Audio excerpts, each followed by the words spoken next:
गरीबी से जूझते किसान, मेहनतकश मजदूर, घर की चौखट लांघने से रोकी गई स्त्रियां और समाज के हाशिए पर खड़े वंचित वर्ग की पीड़ा, यह सब उस दौर की सच्चाइयां थीं जिन्हें लोग देख तो रहे थे पर कहने की हिम्मत जुटाने का साहस नहीं था।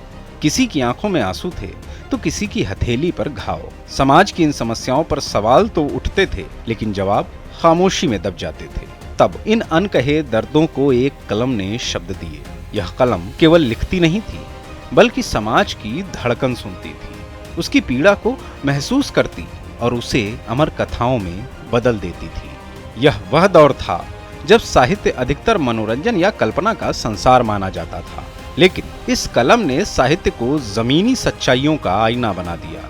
इसने उन किसानों को आवाज दी जो 2 जून की रोटी के लिए जिंदगी भर जूझते रहे, उन मजदूरों को हिम्मत दी जो मेहनत की ईंट ढोते ढोते टूट जाते थे, उन औरतों को बोलने की ताकत दी जिनकी जिंदगियां दहेज, सामाजिक बेड़ियों और अन्याय के नीचे कुचलती रही थी, और उन वंचितों की कराह को अमर कर दिया जिन्हें समाज ने अपने किनारों पर छोड़ दिया था। यह कलम वाला मजदूर था धनपत राय श्रीवास्तव, जिन्हें दुनिया मुंशी प्रेमचंद के नाम से जानती है। 31 जुलाई 1880 को वाराणसी के लम्ही गांव में जन्मे इस लेखक ने भारतीय साहित्य को नई दिशा दी। उन्होंने अपने यथार्थवादी लेखन से यह साबित कर दिया कि कहानी केवल कहानी नहीं होती बल्कि समाज का आईना भी होती है। उन्होंने सरल और सहज भाषा में वह सब कह डाला जिसे कहने से लोग डरते थे। प्रेमचंद की कहानियां और उपन्यास समाज के हर वर्ग की गहरी तस्वीर पेश करते हैं। गोदान में किसान जीवन की त्रासदी है तो निर्मला में दहेज प्रथा की क्रूरता, सेवा सदन में स्त्रियों की विवशता तो गबन में नैतिक पतन, और कफन उस कहानी में तो गरीबी और मजबूरी की सच्चाई लिख डाली। उनकी लेखनी ने न केवल साहित्य की धारा बदली बल्कि सामाजिक चेतना को भी जगाया।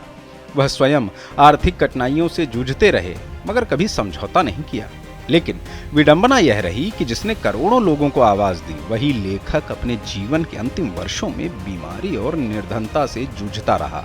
वे मुंबई जाकर फिल्मों के लिए भी लिखने लगे मगर वैचारिक मतभेदों के चलते वहां टिक न सके। 8 अक्टूबर 1936 को वाराणसी में ही निर्धनता के दामन में उन्होंने दम तोड़ दिया।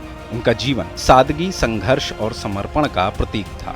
आज जब हम उनकी रचनाओं को पढ़ते हैं तो पाते हैं कि समय चाहे कितना भी बदल गया, उनकी कथाएं अभी भी प्रासंगिक हैं, क्योंकि उन्होंने जो लिखा वह क्षणिक या काल्पनिक नहीं था बल्कि समाज की नसों में दौड़ता यथार्थ था। उनकी कलम ने उन आवाजों को अमर कर दिया जिन्हें इतिहास अक्सर अनसुना कर देता है।